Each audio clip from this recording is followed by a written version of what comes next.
The first thing she saw was not the dog.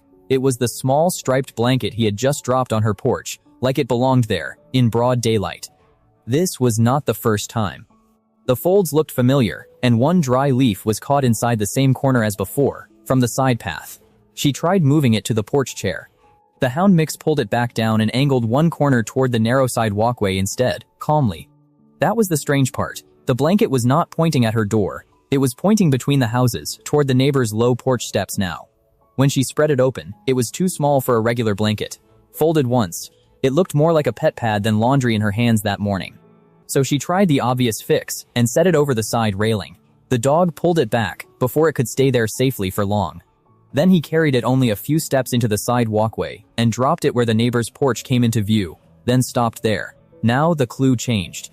The blanket was not leading to the neighbor's door. It was aimed lower, toward the porch step edge instead, this time clearly. At first, the answer made sense. A plain pet bowl sat nearby, so she put the blanket beside it like messy bedding and walked away from it. For a second, that almost worked. The porch looked normal again, but the dog kept staring past the bowl at the steps without moving a step. Then one detail refused to fit. The tiny paw smudges curved away from the bowl and disappeared toward the low step opening beside the low railing.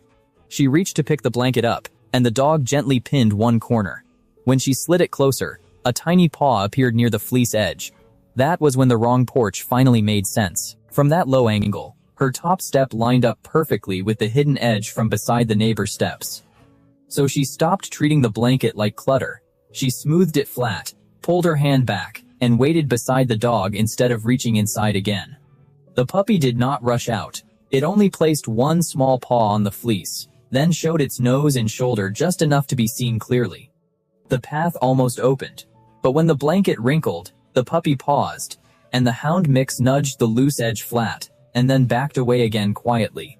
She laid the blanket in the same diagonal angle the dog had used at the wrong porch. This time, the puppy moved closer across the step edge. For a second, it looked solved. Then the blanket slipped down the step, and the puppy backed up again before she could help him properly yet. The dog held the same corner with the pale hairs. She rotated that corner toward the opening, and the puppy stepped onto it without adding anything new. Then, the reason became visible. The puppy came out onto the striped blanket and settled into the fold like it knew it, right where the dog waited. The hound mix lowered his nose to the blanket one last time. The puppy held the edge, and the dog let it go, then stopped there. Now the blanket lay on the right porch, under the puppy, with the hound mix beside it. Would you have checked that side walkway first that morning?